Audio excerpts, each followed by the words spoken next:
एक शांत और सुंदर गांव था। उस गांव में रामू नाम का एक गरीब किसान रहता था। रामू के पास ज्यादा धन नहीं था, लेकिन उसका दिल बहुत साफ था। वह हर दिन सुबह जल्दी उठता, नहा धोकर मंदिर जाता और सच्चे मन से भगवान शिव की पूजा करता। रामू मंदिर में जल चढ़ाते हुए हमेशा कहता, भोले बाबा, मेरे पास देने को कुछ नहीं है, बस आपकी भक्ति है। गांव के लोग अक्सर रामू की गरीबी का मजाक उड़ाते थे। वे कहते, रामू, तुम्हारी पूजा से क्या होगा, तुम्हारी हालत तो वैसे ही खराब है। लेकिन रामू मुस्कुराकर कहता, भोले बाबा सब देखते हैं, एक दिन सब अच्छा होगा।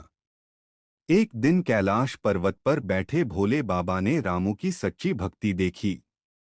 उन्होंने सोचा, रामू सच में मेरा सच्चा भक्त है या सिर्फ पूजा करता है।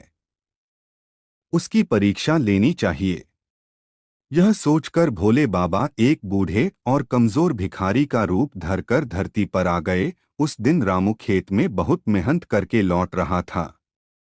उसके पास सिर्फ 2 सूखी रोटियां और थोड़ा सा नमक था, जो उसने दिन भर की मेहनत के बाद खाने के लिए रखा था। जैसे ही वह गांव के रास्ते से गुजर रहा था, उसने रास्ते के किनारे एक बूढ़े भिखारी को बैठे देखा। भिखारी बहुत कमजोर लग रहा था। भिखारी ने धीमी आवाज में कहा, बेटा, मुझे बहुत भूख लगी है, क्या थोड़ा सा खाना मिल सकता है। रामू ने अपनी पोटली खोली, उसमें सिर्फ 2 रोटियां थीं। अगर वह दे देता तो उसे खुद भूखा रहना पड़ता। कुछ पल के लिए वह सोच में पड़ गया, फिर उसने मुस्कुराकर कहा, बाबा, मेरे पास बस यही 2 रोटियां हैं, लेकिन अगर आपको भूख लगी है तो आप ये खा लीजिए।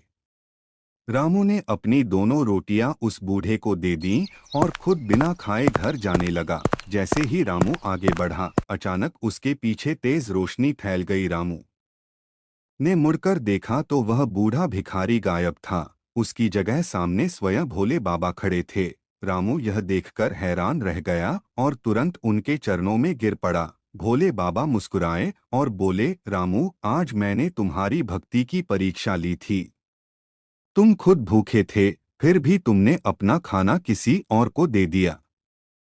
यही सच्ची भक्ति है।